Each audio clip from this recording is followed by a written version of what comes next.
Magandang araw, oras na para sa pinakabagong balita sa lagay ng panahon at sa mundo ng science and technology. Ako po si Jel Miranda and we welcome you to DOSTv, Science for the People. Nandito pa rin po tayo sa Tacloban City upang ihatid sa inyo ang mga kaganapan sa isinagawang pagdiriwang ng founding anniversary ng Philippine Science High School Eastern Visayas Campus. Abangan yan dito lang sa DOSTv, Science for the People.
Kabilang sa mga inilaunch kasabay ng 23rd Founding Anniversary Celebration ng PSHS-EVC ay ang LabTech Building na isa sa mga prize na iginawa ng Breakthrough Junior Challenge kay Pisay Scholar Hilary Dayan Andales.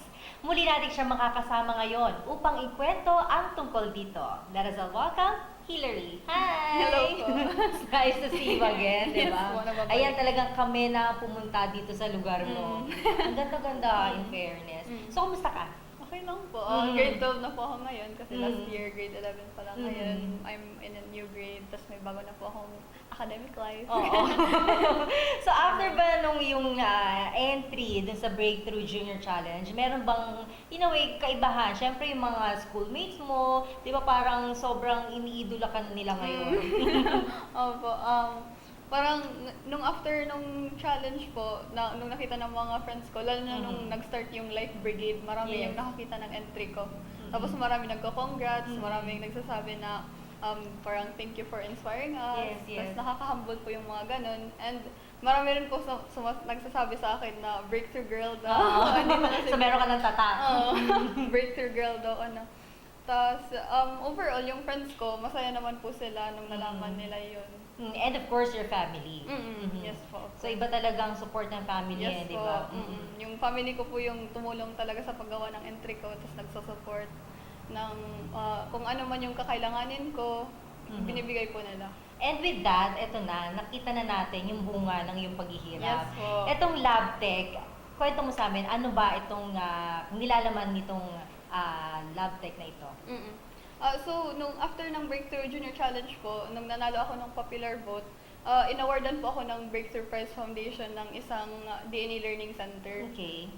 So, hindi po actually yun expected na prize kasi wala po yun sa rules. Tapos na-surprise po yung school, na-surprise po ako na nagbibigay pala sila ng award na unexpected na ganun. Tapos, yung kasama po sa lab na to is parang equipment po na makakatulong sa research, especially on DNA and molecular biology. So, malaki pong tulong yun sa schoolmates ko, lalo na kasi yung mga research po nila focuses on biology and yung DNA, molecular biology. So, with the equipment na binigay ng breakthrough, makakatulong po yun sa kanila. So, balikan natin, kasi nabanggit mo na hindi ka nakapasok talaga sa finals, tama ba? Oo, pero talaga nakita nila na ang ganda ng ginawa mo. Kaya nabigay sa itong premyo na ito. Gaano kalaki o yung mismong amount, sabihin natin, magkano yung kabuuan? Opo. So yung prize po actually sa totoong winner is may kasamang 250,000 na scholarship, 100,000 na lab, tsaka $50,000 na prize for the teacher.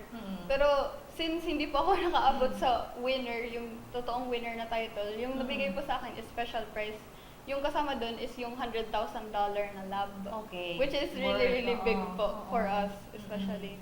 So parang nakakatuwa talaga ang nakinabang yung buong school mo. Opo. Oo. Okay, so ito sabi mo kanina meron tayong molecular equipment. So meron pa bang madadagdag doon? Opo. Kasi yung ngayon po, dumadating pa yung mga equipment. Tapos, next month, may bibisita po dito from the US na representative ng donor ng lab. Pumunta po sila dito para i-unveil yung mga bagong equipment na dadating. And right now, meron ka panibagong entry ulit. Yes po. Ito mo sa amin, ano naman itong bago na to? So ngayon po, nag-level up na ako. Okay. Nag-effort na po ako talaga ngayon. Bakit effort ka naman yung nakaraan? Ang ganda kaya. Mas dagdag po na effort. Siyempre, kung maganda yung nakaraan, ito abangan ninyo dahil mas maganda talaga. Oo, mas pasabog. So ngayon po, parang nilevel up ko po yung entry from my last year's entry. Tapos in hopes of finally clinching the ultimate prize this year. Kasi last year, malapit na po. So ngayon, dagdagan na lang para maabot na. Tama. So anong focus mo naman dito? Ngayon, yung focus ko po is reference frames and special relativity. Okay, sige. Paki-explain. So, yung entry ko po ngayon is a lot simpler than last year's. Mas relatable rin po siya. So, ngayon, yung focus ko po is all about reference frames and yung relativity ng katotohanan. So, yung nakita po sa video ko, may example po kasi ako na yung 6 na number tsaka yung 9. Di ba po, meron yung mga font na pag 6, tas parang 9. Oo, minsan parang 9. Kapag andito ka, 9 yung pagtingin mo. Tapos pag andito ka, 6 yung pagtingin mo. So, yun yung, pero kayong dalawang tumitingin sa number, tingin nyo, tama kayo. Kasi, Pareho kayong tama. Pareho kayong tama. Ang totoo naman po yun, na pareho silang tama. Kasi yun naman talaga yung nakikita nila from their position. Okay. So, yung point po dun is, kahit na mag-argue pa sila na yung number ay 6, yung number ay 9, 6, 9, 6, 9, no? Ano ba talaga yung totoo? Yung totoo po is, silang dalawa tama. Walang iisang tama. Tapos, nangyayari rin po yun sa time. Kasi po yung time, actually, relative rin po yun. So, kung ano yung 10 years sa akin, pwede po yun maging 40 years sa inyo. Tapos naman 40 sa akin. Okay, sige. So, sabihin po natin na ako, nasa isang, sa physics po kasi kapag nag-travel po ako ng sobrang bilis, yung time po sa akin is liliit. Okay. Nakita niyo po yung movie Interstellar? Hindi. Basta, Okay, sige. Isa pong masikat po yun na movie, na ginagamit po dun ng concept na yun. Yes. Tapos kapag ako, nag-travel po ako ng sobrang bilis, tapos ikaw, andito lang po kayo sa Earth, yung 10 years po sa akin, mafe-feel niyo po na 40 years. So pag nag-travel ako, from ngayon 18, magiging 28 po ako. So kunyari, may bata dito na 10 years lang, magiging 50 years old siya. So kahit siya 10 years lang, tas ako, pagbalik ko dito, 28 years lang ako, pero yung bata 50 years na. So parang nakakalito siya. Kasi yung time po, akala po natin yung time is universal, pareho lang. Kung 10 minutes dito, 10 minutes dun sa kabila, pero hindi po talaga yun. Magkakaiba po talaga yung time na nafe-feel natin. So, kahit na magkaiba yung time na nafe-feel natin, pareho po tayong tama. So, kahit na 10 years na feel ko, tas 40 years yung sa bata, pareho kaming tama. So, paano mo na ipakita yun sa video mo? So, pinakita ko po, may ginagamit po akong animations, tapos pinakita ko rin po dun yung isang sample rin po, yung isang sample sa car, yung sound. Narinig na yung car na dumadaan, kapag, di ba tumutunog po siya ng meow? Isa pa. So, tumunog siya. Kapag tumunog siya, parang gumagano siya. Parang marurot. Tapos, yung taong dito, narinig niya yung sound ng wee, yung high pitch. Magkaiba. Tapos yung dito naman sa likod, yung naririnig niya yung woo, Oo. yung low pitch.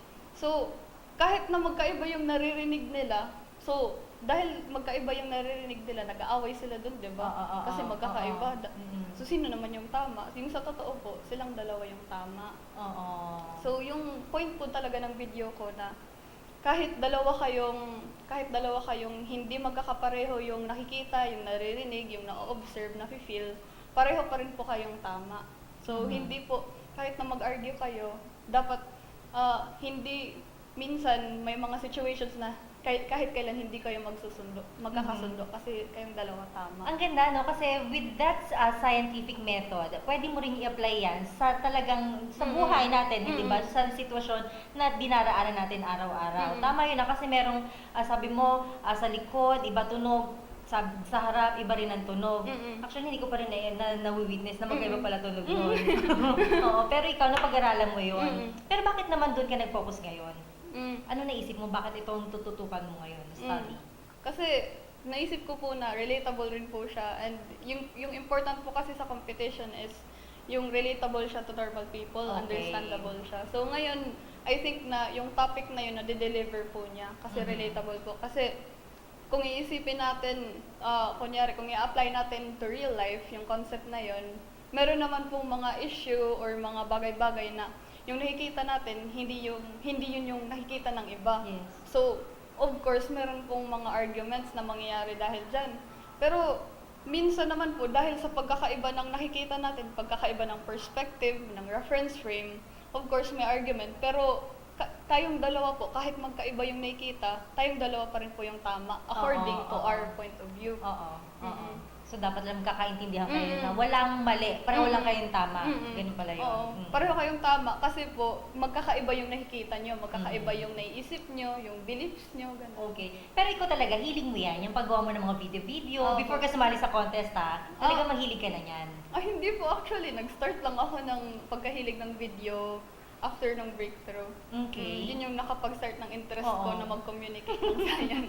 At ngayon, kung makikita ninyo, talagang ang ganda ng execution, ang ganda ng finished product nung iyong presentation.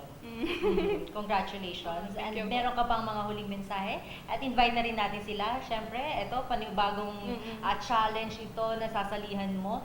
Invite natin sila para supportahan ka ulit. So, ngayon po, ngayong 2017 Breakthrough Junior Challenge, ay sumali rin po ako ngayon. Kasunod ng aking entry from last year sa 2016. Ngayon po yung entry ko is new and improved and nag-level up na po yung level ng entry ko, and I hope you will support me po kasi ngayon po nakaabot na ako sa semifinals or sa top 30 out of thousands of entries in the world, and I hope you will support me in the popular vote challenge kasi kapag nanalo po ako sa popular vote, aabot po ako straight to the top 6 ng Breakthrough Junior Challenge. So, last year po, we made it happen, and I hope this year, kaya pa rin ngayon. At syempre, patuloy ka namin susuportahan hanggang sa makuha mo muli ang tagumpay. Congratulations! Thank you po. Thank you so much. Ang nakasama po natin mga kaibigan, of course, Hilary Dayan Andales.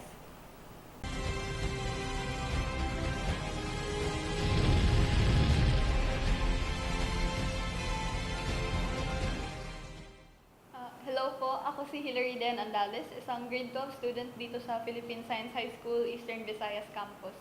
Ako po ay nananawagan ngayon at inaanyayahan ko kayong suportahan po ang aking entry para sa competisyong 2017 Breakthrough Junior Challenge. Ngayon po ako ay nakaabot sa top 30 o sa semifinals ng competisyong ito out of thousands of entries around the world, and kailangan ko po ng inyong suporta sa pamamagitan ng likes and shares upang umabot yung entry ko sa finals o sa top 6 ng Breakthrough Junior Challenge. To support my entry, please click the link down below and you will find there my entry on the Breakthrough Facebook page. And the votes that count are positive reactions and shares, such as love reactions, haha reactions, wow, and likes. Last year po, nagawa natin ito. Nakakuha tayo ng 40,000 votes, as in 40,000 likes and shares. At umabot po ako sa top 6 ng competition last year. So ngayon po, nananawagan po ako na gawin po natin ito ulit at sana ay makaabot na po tayo sa tagumpay ngayong taong ito. So, salamat po and I hope masusuportahan niyo po ako ngayon sa pagsali ko sa competition ito ngayon. Exactly what number is this? She says it's 6. She says it's 9. So, who's right?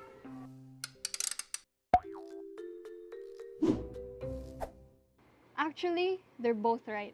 They just saw it differently since they looked at it from different reference frames. Now, what exactly are reference frames? These are just a set of axes for locating space and a clock for measuring time, relative to which you make observations. I'll demonstrate. Once this car starts honking, all three observers will record its sound. But sound is a wave. Waves from a moving source, like the car, get bunched up in front and looser at the back.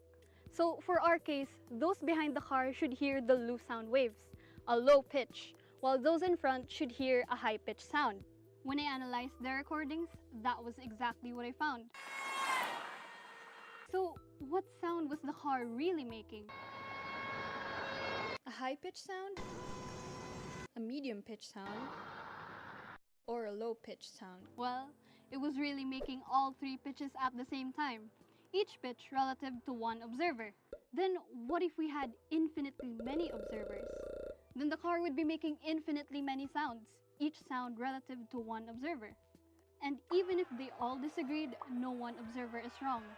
What each observes is what the sound is. Similarly, if I throw this ball close to the speed of light, its light waves would also get loosened and bunched up, making it appear as different colors. With infinitely many observers, the ball would appear to be all colors at the same time, each color relative to one observer. So sound and light are relative. Ever heard of time being relative? Consider a light clock with two mirrors and a photon bouncing between them. Every time the photon hits the bottom mirror, it's one tick of time. So when I start moving, I see it travel in vertical lines. But from your stationary frame, it travels in V's. So since the photon has to travel a longer distance and the speed of light is constant, each tick takes longer relative to you. So moving clocks run slower, and the faster you run, the slower your clock ticks. So in Olympic races, Usain Bolt is actually the best time traveler. If he ran at 96.8% the speed of light and took 10 seconds to finish a race according to his clock, a stationary judge would record 40 seconds, to which he would obviously object. But their argument would be pointless since time is relative. So the really mind-blowing idea here is that observers in different frames will perceive different versions of the same reality. And every observer's frame is equally valid. So before you start making any observational arguments with others, first imagine yourself observing through their reference frames.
Good morning sa inyo mga viewers ng DOSTv. Ako si Nico Peñaranda para magbigay ng weather update ngayong umaga.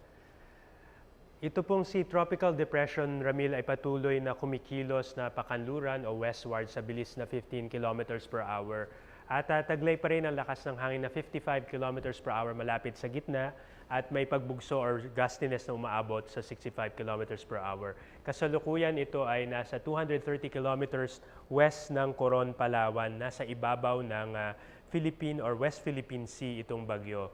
At patuloy pong kumikilos ito na pakanluran kaya naman inaasahan natin na tutungo na po ito dito sa boundary ng Philippine Area of Responsibility at maaring lumabas na mamayang gabi o bukas ng madaling araw. Makikita po dito sa satellite image na ito ang kaulapan ng bagyong Ramil, itong mga pula-pula.